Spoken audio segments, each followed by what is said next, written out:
de Paris. Y'a pile, l'Union Européenne Music. Aïe, aïe, y'a pile. Mwana Mamadou. Aïe, aïe, y'a pile. Papa Michel, aïe, y'a pile. Kukutu bangebe. Ye atonda bambongo, atonda lolendo teo. Kukutu bangebe. Ye akabakana ye maboko kofungama. Kukutu bangebe. Ye auti moto akoti na brazao. Kukutu bangebe. Y'a pile. Sunga bakidjeo. Voilà, bonjour mesdames, messieurs, partout vous nous suivez à travers Mokutu TV. Et nous saluons également celui qu'on appelle Edgar Mokutu Bangebe Symphorien Kulutu Yabatu Nyonso Oyo Azali Kolochen Oyo Topesi Mote Place Azali, mon vieux, mon Kulutu Napesi Mote. Voilà, mesdames, messieurs, Webi qui est au ko perdre artiste na biso moko, artiste munene Oyo Atala Mara Mingi na poto Oyo Asala Mingi Nzonzing. Nde toutai ko perdre ye na kombo ya Suzi Bantu oya tika kibiso et lelo nde toye awa na morgue ya cinquantenaire ezali juste pona ko bimisa corps na ye pe ko kende ko enterrer yango na cimetière ya nécropole entre ciel et terre. Voilà, et toko kota na kati to landela ndenge nini ezoleka comment artiste baye ndenge nini bazolela ye, mais sans plus tarder na kozala na collègue nanga moko juste to partager na ye parce que ye pa yebaki Suzi mingi azalaki na yepe arobenga ye Prince Kinwani. Bonjour Prince. Ouais, bonjour Vasco. Donc bonjour pena internaute tout na biso partout dans le monde entier. Tous a toujours en attitude à mawa, tous les lande on a biso Suzi Bantu OEP AP saba na ebele sentiment bande ko ebele sentiment rosala musala o ya théâtre dans les deux jours toketikaye na ndaku na ya suka. Voilà Prince Kinwani o yebaki Suzi Bantu ndenge nini po oza na monde o ya media ndenge nini o yebaki ye ndenge nini ozalaki na ye okoko expliquer ba internaute partout bazolanda biso. Ouais, merci. Je crois que va tout balanda biso pardon le monde entier ba yebi ke Suzi Bantu presque biso tout yebaki na ndenge famille te to yebaki na ndenge ya rôle musala na ndo sala weza mongo art dramatique oyo wapi asaki pe succès na ye na ndenge na ye et soulevaki pe moi makambo ebele na moment oyo abande ko sala succès na ye donc ko yeba Suzi Bantu eza na musala abande ko sala même le vieux patron Bruno Lubika mbongo propre ye pe tango akaki sango ya Suzi Bantu et puis ça y a passé pour yeba kaka na musala ne ya théâtre wana ndenge sala donc yeba Suzi Bantu ezaki bongo na zalaka pe na souci ya retourner na ye parce que Moutunara Nazarani Mamuluba a tourné un peu moins trop, je me souviens de tourner maman, il faut tourner dans Suzi Bantu, ça a problème toi la serre sur la bien beau mais n'enga kufaki donc ça qui passe premier jour to zaki wana ndako deuxième jour to zaki wana ba ya Gabi Tumba ba Fani Mputo ba Ifoku to zaki presque belé wana auto les là ensemble de la famille donc n'enga kei moli monepe ma toujours na kimia mais ya Olobarara ezaki bande rebelle liwa Suzi Bantu et soulever marambe belé. Oh bah côté guerre entre Suzi Bantu na Maman Theresia donc et ça la passe parce que Maman Theresia yemoko hazo reconnaître guerre wana oh bah tu vas créer les bangote mais bah bazo lingara tellement internet c'est un monde vivre na buzz bazo linga toujours pas créer ba buzz mon bi wana pourtant Maman Theresia ko répondre après ce que ekomake tozu matière na internet na biso muta kufi déjà o etika les ake token et token de toi accompagner tina suka c'est ça. OK, voilà Prince Kinwani. Une chose on peut dire, tout le belango moi mouké tozoé baté que comment artiste et comédien bazo kufa na ba difficulté. Oyo artiste oyo akufi net to te pe ko kunda dernièrement artiste Kokodioko balobi akufi vraiment à Belaki Makasi. Qu'est-ce qui fait que auto bateau total na TV ni ne sala tango bazo bela ou tango komi na tango liwa ba problème bimaka ni ne sala bon. Bon, il est ça la bongo bazarada na ba conflit avant muta kufa parce que vu que Kodio Koliwa na ye bimsi conflicté parce que viena no azaki na conflictualité azaki mutu oyo anda kangala batu nyonso tango azaki a bonne santé anda kangala batu nyonso vu que Kodioko mais tango kufi ba comprendre que liwa na ye e bande maladie ni azaki na bande déranger tout le monde ba sai ba sungai tout le monde ba vena biso chaque Congo ba sala ba appel de fonds pour ba sunga Kodioko mais vieux façon tout même RTN c'est pas le beau comme vieux abikara raté donc lui wana yo mon yango suscité ba problème ebelete mais ba Suzi Bantu bazaki bato déjà bando zala déjà na monde déjà ba ambiance dans le but que bando mené ba vie à ma non ambiance dans le sens que mususu tournage bango sili bakangami mwa mibale misatu bake mususu mwa kozwa mwa kopo malili ba kitsa mwa moral ya tournage ndenge zalaki biloko na pe créer toujours ba problème mususu mwa pe ke bato batala bango ya poto wana asepelaki na susi bantu mususu mwa mutu wana pe ke sepela susu na intel poto tanga kombote yango mona ke ba biloko wana nyonso wana et se réveiller en plus bango moko pe na ebité entre bango bolingo yo ezalaka kala nde toyeba ba papa sans souci toyeba ba vena biso ba mbalio sombo nde toyeba ba vena biso ba ngalufa kala wana nyonso wana bolingo ebanda ko réunir entre artistes comédiens wana na minute ezalaka lisuté na minute ekomake maso ala tijina sika ina na tournage akofanda te fa tambola bitambola tambola ba mona la tijina sika muninga petango amona bon comment il y a la tijina sika mo tambola tanga pe semaine na na roya na tournage ozoya wana na la tijina sika et comme la guerre déjà au moins muninga msusu hein na comprendre te bombre ngati au moins que ndegonde msusu fan mo be wana asagi nini asepela ki naenda jouaka abino nazana moi $5,000 moi be awa le artiste nanga da sepela na tambula makolo na créer ta moi car moi be $5,000 yetanga mona bongo ya créer car ndenge nini c'est ngape fona kota banzela o ya créer aki à côté ki po azwa carrément so moi ndeka ba pesa ki na ninga normal ya ki na ninga ba mulili et comme le conflit mo be on attend ba kufa ba conflit et c'est résister à trop peu faut ba yoka liloba au pasteur Jean-Paul Mayata de la foi à Ebisa Bango faut ba lukelonga nzambe dans les vrais c'est ça. Voilà, merci mesdames, messieurs. Toko Luka, Tokota, Totala, comment ça se passe, Nengenini, ba obsèque ezoleka, petit barolongolae, ba memae na Lilita, Tokota, Totala. Voilà, presque inouani, tous ensemble, juste, tous après interview à ba comédien belé, to comprendre o nini ezoleka awa. Robona, ba yana na théâtre, basina mibali. Auto soit na bango kitoko auto beta na bango kati donc parmi ba social qui preuve ani bomona ki na émission na ce qui me voice auto soit na souci donc yango wana kaka tuna mutuna mususu liwota chose naturelle yo to comme quoi accuser batu peut-être batu musunde ba baresser na yo te enga lobi yango te nga habité nga bien souci akufina pema bote ba émission nga nyonso na accuser personne mais c'est que je dis toujours la vérité que na théâtre to linganité il y a des hypocrites au carré sont là ce qu'on pona nga ko tomber sur ces hypocrites que ça non ngati que olinga nga to c'est ça mutu nyonga nanga tina no nini tina no zanini et puis na lobby na ba kango ba micro yo mona tia musika ba micro oyo ba ya piéger zalia awo ezali mais nga siko na mona ba koko je vais abattre la nga et puis na pesa message ba to ça ba direct mutu to azana beza bundisanga na ye na mobimba mais yo lingo buna rata matanga ya tozo ba ser na yo puis ser na yo bongo ma wat na mort reçu na société dans des abo au tumbola to soigner yo mo ça o se reprocher que ça ba rancune moninga na maman na rancunière boye bien ngote nga sasa mais d'autres mituna d'autres ba question bo memanga te tombola nga te boko to manda za ba question poser nga ngala zali OK tumto yeba sikoyo lelo oyo to ki sangoki Belleville a pesaki $400.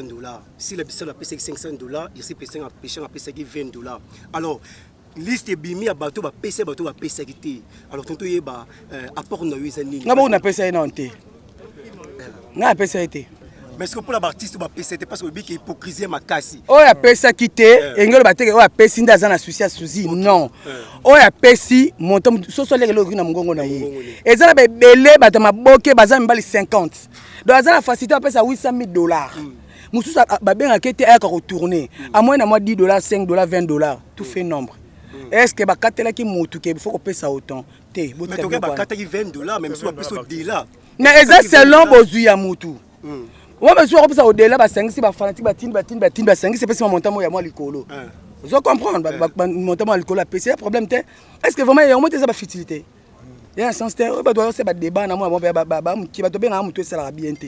Parce que yanga ça la bien pas mutu ça ba comparaison ba mbongo ba montant matanga c'est pas normal. Et puis belé ba lobby qui maman la biso suzi bantu akufa na poison misu ba tangisi ba tang ba liwane nenga mabe d'après ko bani. Mais caméra micro ezate. Yanen. Et le rôle de loba, on peut savoir combien. Na moi makase ko tanga tshaka chokoti. N'importe quoi. En tout cas, na biso za paiement. S'il vous plaît, à part wana na ebelo msuste. Na ko ba pona se pesa batute. OK. Na bika akufaki na paiement. Donc après pema na yebi na ngate mais on a lobi ka vérité. Na boka to linga na raté, to tia na ba poison, to boka na ba mbasu, to boka na ba pesi. Alors na matanga lelo mutu daza veille. Na ba na boka mutu to lobi sanga lelo. Na boya ki pe na ba micro za liboso na ngate mais na tia musika. Et puis avant na ya bo sa melek da miel nanga, na melibe déjà mbareka. Ato ko pakola nga bo pian pian. Et c'est l'angle de côté ambareka yutaka na goma donc na meli ambareka dana bien miné et puis ko na ba ko bazana nga et puis je vais mais ce par rapport à la fondation netito kanisa NTPC est-ce que bango peut va contribuer qui ba $20 to ba pese ko dila en tout cas je ne suis pas dispo pour répondre à la question là wana boluka ba kolo ba nezi boluka via biso JP Masamba na fondation boluka papa biso pour masul de prendre la PC mbote botunye question na répondre pour nga kudazana nga botuna mamundi mabe boza mama malamu te question koza wa question zali à présence Teresa na matama lobby le po bato alba ki baza bena benemi il fallait ki ba simba moni Teresa nda azaki wana bobi nga azaki wana mais nda azaki pour comprendre nga azaki wana azaki te wana simba ya Teresa liko na nga ya na biso baluba bonga mo makilenga otanga wana et puis ya Teresa akoya so eta ebele ba ozele lelo so azuli l'état o essentiel avec le so là il était essentiel avec des lobby d'accord donc toke na bongo so fa simbi yo pe au côté liana non côté makasi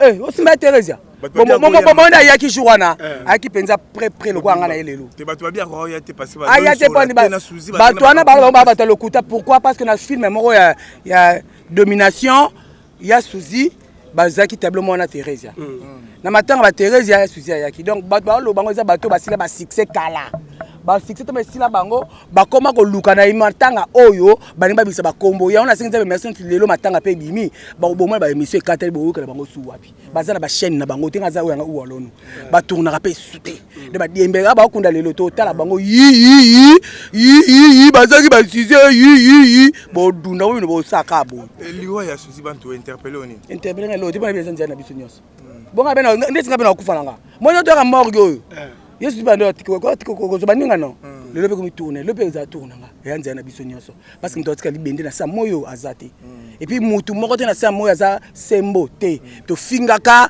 to lobaka mabeto tongaka to yinanaka alors yango na lobi boye bo tsanga boso to ba titre mabe bo tia mais o ko kana na mabe ezaka masunu sa moyo ya sa mabe moko tende iswanga ona ko loba yango wana Suzy bato akufi témoignage neza bien est-ce que yo par exemple pour yanga ko sala mabe yanga pe ati sona kufa témoignage mabe pourquoi témoignage mabe et bona za mutu mabe bonga mutu malamu so mabe nanga ba vérité nanga yo bato bisanga mutu mabe donc za mutu malamu ba vérité ngai bato ba monanga mabe ne ba monanga nana yebi ayebi ngane la zalaka kutu lelo te ya yebi donc voilà OK merci ba tsa na so kufi kutu ba yate parce que ba ko beta bango ba comédie ba yate ka ba chroniqueur ba chroniqueuse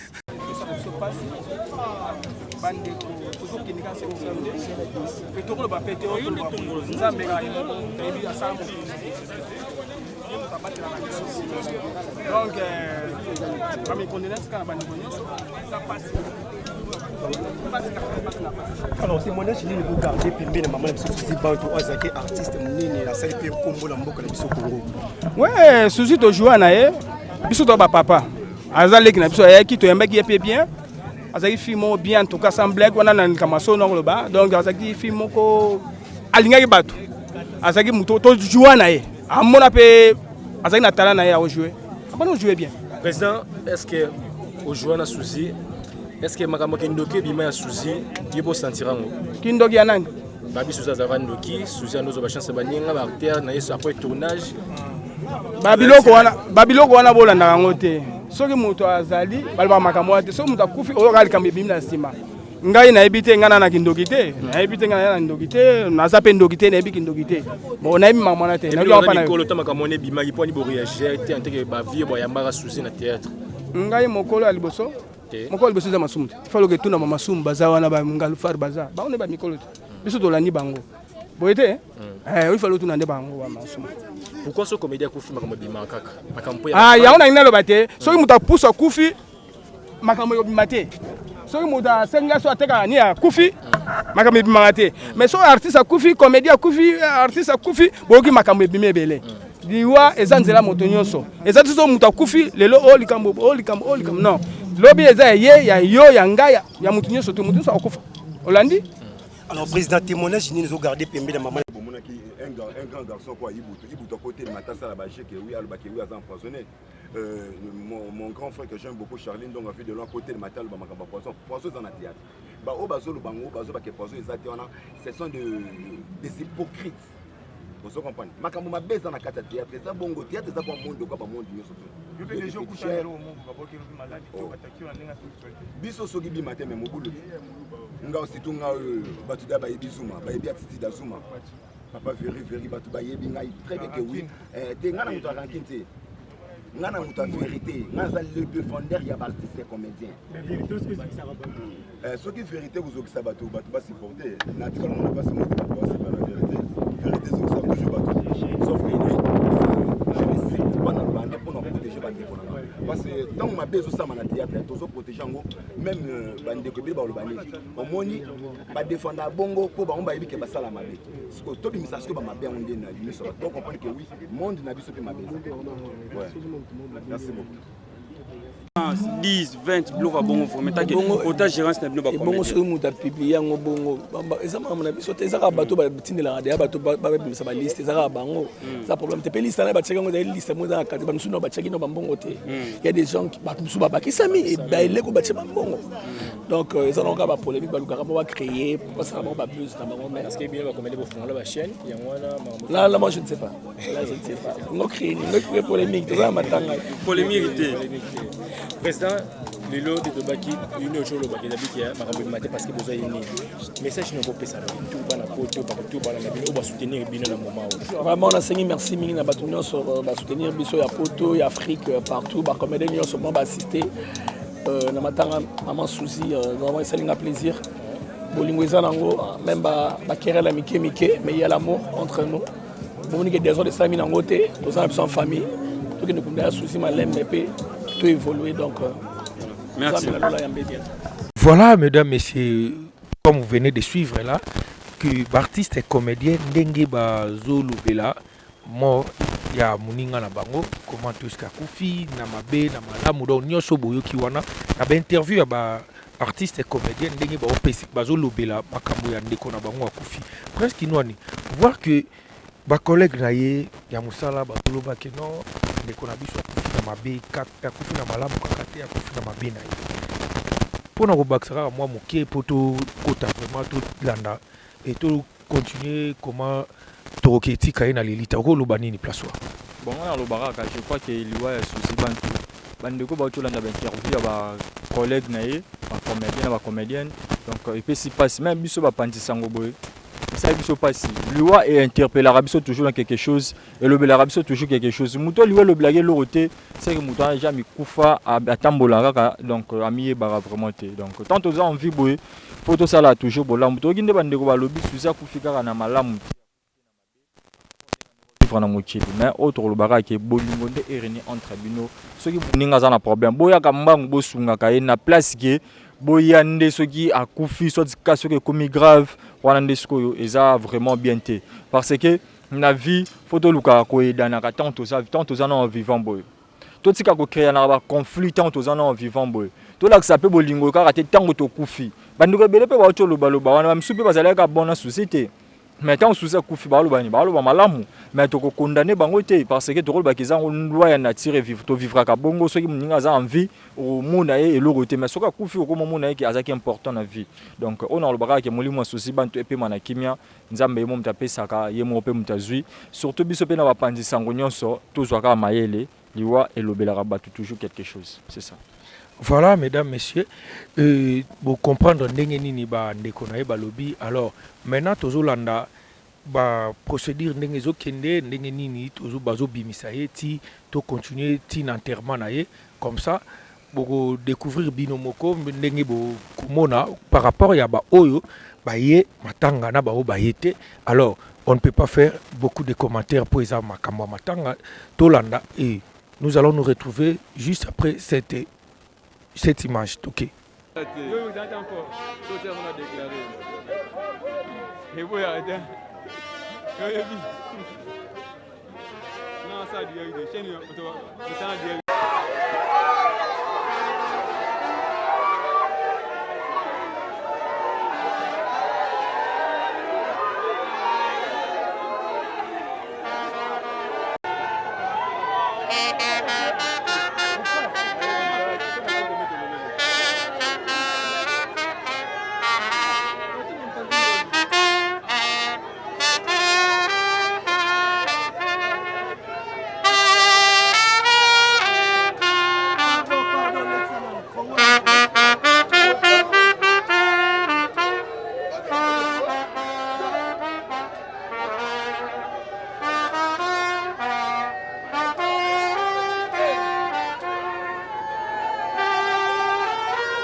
That's go degré.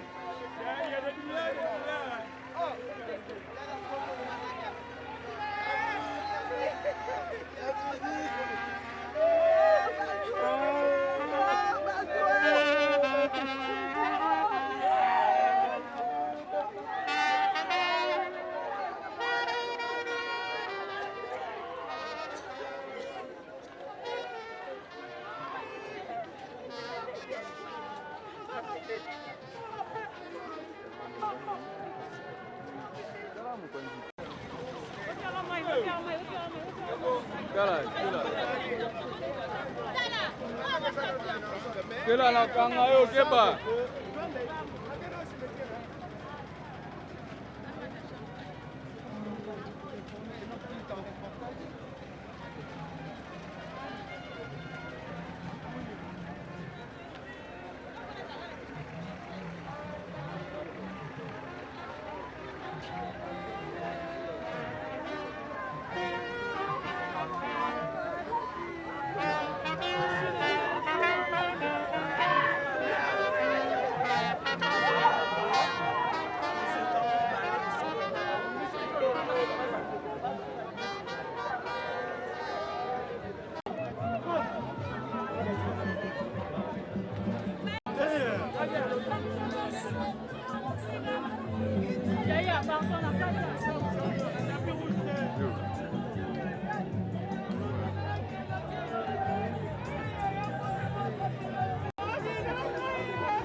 Nous débutons avec la cérémonie de ce jour. La cérémonie d'hommage à l'artiste comédienne Suzy Bantu. Le menu se présente de la manière suivante. Nous allons commencer par la prédication avec le pasteur Briali Chilumba. Après la prédication viendra le moment de témoignage. Après le moment de témoignage, après le témoignage, viendra la lecture de sa biographie. Après la lecture de sa biographie, nous passerons au mot. Après les différents mots, nous allons clôturer par le dépôt de gerbes de fleurs. Sans plus tarder, nous allons inviter le pasteur Briali Chilumba. Nous invitons le pasteur Briali Chilumba. Elle était aussi une servante de Dieu. Prions. Nous te sommes infiniment reconnaissants pour ce jour glorieux pour ta fille, parce que par rapport aux Écritures, la mort nous introduit dans la gloire. Voilà pourquoi ton serviteur pouvait dire, la mort m'est un gain. Nous nous recommandons à toi, ainsi que Père, toutes les cérémonies entre tes saintes mains, que tu puisses te manifester du début jusqu'à la fin pour la gloire de ton nom. Toute œuvre qui ne t'honore pas, puissant de l'ennemi, nous les condamnons et prisons au nom de Jésus-Christ. Ainsi nous avons prié. Amen. Est-ce que Christ bazali katikati na biso? Est-ce que tokoiko betela Yesu maboko makasi? Na sengi na Christ so bakoiko betela Yesu maboko makasi. Soki ozambo Christ place ozali, obetela Yesu maboko makasi. Merci, comme je l'ai dit, Suzy n'est pas seulement une comédienne, mais elle est aussi une servante de Dieu. Ngayo na telemi naza pasteur naye. J'ai passé beaucoup de temps avec elle et il y a beaucoup de témoignages par rapport à Suzy. Je me souviens, tant on allait na banda Musala Nzambe, nous étions des amis et par naye, j'ai pu gagner plusieurs âmes à Jésus. Parce qu'à chaque fois qu'il y avait rencontre avec Suzy, elle m'exhortait à côté à Bango pour Banzam. Je peux citer plusieurs noms, entre autres Patricia Dunga, que j'ai gagné à cause de Maman Suzy. Aujourd'hui, Basali Anzam. Je me souviens pour Natina, camarade Naye, et Maman Betty Manda, elle avait besoin d'une prière. Suzy est venu me prendre pour dire que nous sommes et pas Papa Manda pour que nous soutenir Bango. Pour la Kotanga Batebelete, et elle m'a amené un jour en retraite le frère Oyo Azagipe, comédien qui est aujourd'hui en Europe. Enseigne-nous à bien compter nos jours, afin que nous appliquions nos cœurs à la sagesse.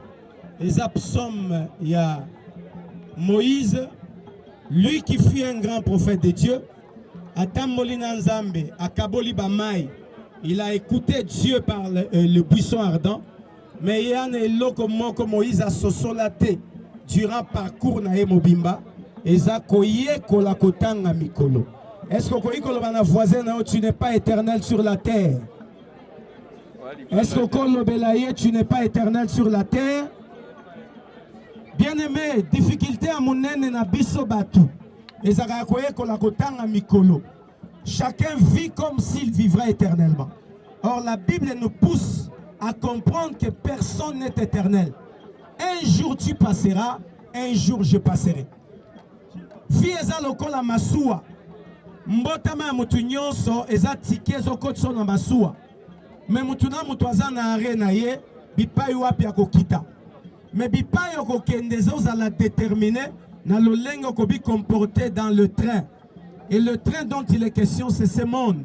Mutu nyonso ndenge ozotambola ase na moi, aux autres définir bipa et repasser éternité na yo. Pour notre sœur Suzy, elle a eu la grâce de Dieu. Une fois elle était morte, on a prié le Seigneur là à Zongisi na Bomoy. Et le Seigneur lui a dit na Zongisi oposa lelanga. Peut-être na imagination na biso ko bananga pasteur na ye, on croyait qu'elle allait koumela na mokili ate ya batu. Peut-être na bozongi na ye, elle a eu peut-être à exhorter une seule personne. Peut-être elle a eu à encourager une personne, c'était servir Dieu. Et Suzy a couffé dans le bain de la prière. Parce que moi j'ai prié pour elle. Donc comme il 1h du matin, j'ai commencé à prier. 5h j'ai appelé. À 6h c'est l'infirmière qui me reçoit pour dire papa n'a moni na téléphone va commis mon dad. Il y a qu'un noki dans l'hôpital parce que Suzy a na posa na yo, puis a posa à l'ekinae. Parce que sa petite sœur Azaki na kati retraite. C'est ainsi dans notre pays, Tokuti, Suzy avait rendu l'âme depuis 2h du matin. Bien aimé, j'ai eu à prier pour elle avant la veille à Liwa. J'ai fait des audios de la prière. Ça veut dire Suzy s'est préparée par rapport à son départ. Ce qui est zuyo lelo, yoko kende wapi, et qu'on soit dans des circonstances ni, et qu'on soit un accident. Est-ce qu'on soit tant qu'on s'est préparé, tout le monde a okufa na kobe la tête. Et qu'on comme la yo kwei kabo okufa. J'aimerais exhorter Bissonnion Sotozaliawa par cette mort, par cette circonstance. Oye bakotanga mikolo na yo na sena moi. Oye que tu n'es pas éternel. Dans le baka chaque anniversaire, kolobaka teke mbule bakisam. Loba mbule longwe na mikoletika lelinga na sena moi. Ça veut dire si je pouvais vivre 40 ans, tant on a célébré 38 ans, il me reste 2 ans sur la terre. De Paris. Yapile, l'Union Européenne Music. Aïe, aïe, Yapile. Mon nom est Mado. Aïe, Yapile. Papa Michel. Aïe, Yapile. Kukutu Bangebe. Ye atonda bambongo, atonda lolendo teo. Kukutu Bangebe. Ye akabakana ye maboko kofungama. Kukutu Bangebe. Ye auchi poto akoti na brazao. Kukutu Bangebe. Yapile. Sunga ba DJ.